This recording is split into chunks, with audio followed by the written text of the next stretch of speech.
contemptuous comments of the Sakshi Maharajas and the Sadhvis, I think is the height of ridiculousness.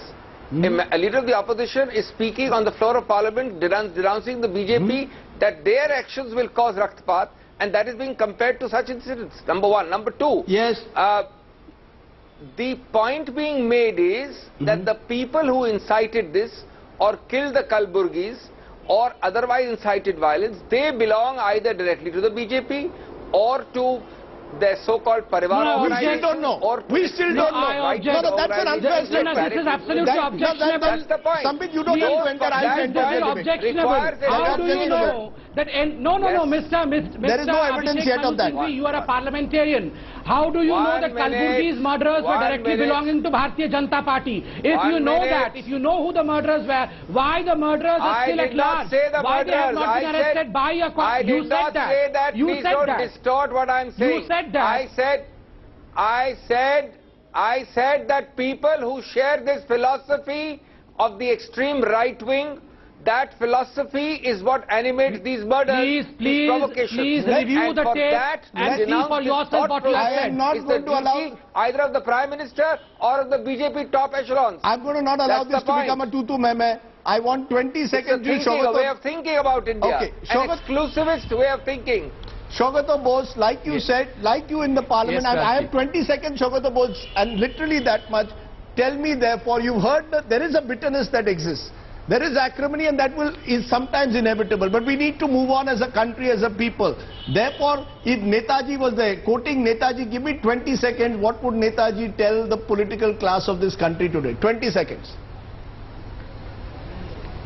Well, that's hard to speculate about, but I think that if you had played excerpts of speeches by some of the representatives of the regional parties, you would have seen how we were trying to go beyond the bitterness of party contest.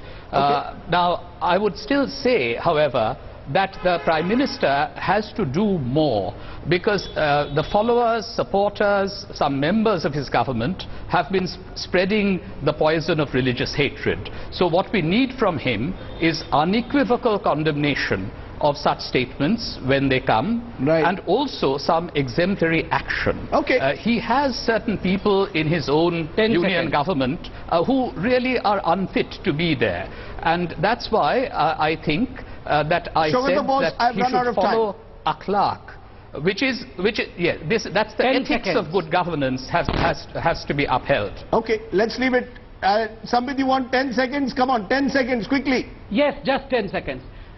Because we were speaking of Subhash Chandra Bose ji, I believe come 23rd of January, we will have the unraveling of the biggest intolerance story of Congress. I say this personally. I believe the biggest intolerance story in the history of India is going to be unraveled. Let's wait for 23rd January. You're talking about the Netaji files. To honor Netaji, I don't think that has anything to do with the... We have to unite.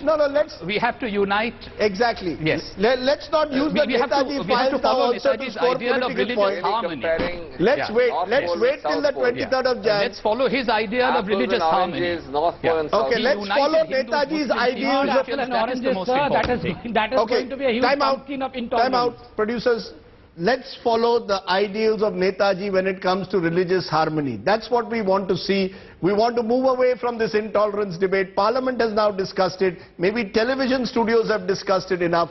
Let's move on. But remember, if any MP or any public official continues to behave in the manner that some of them have over the last few months, we will continue to report those stories. But coming up, a shift in emphasis. GDP growth figures for the second quarter of the year showed that the economy was picking up pace.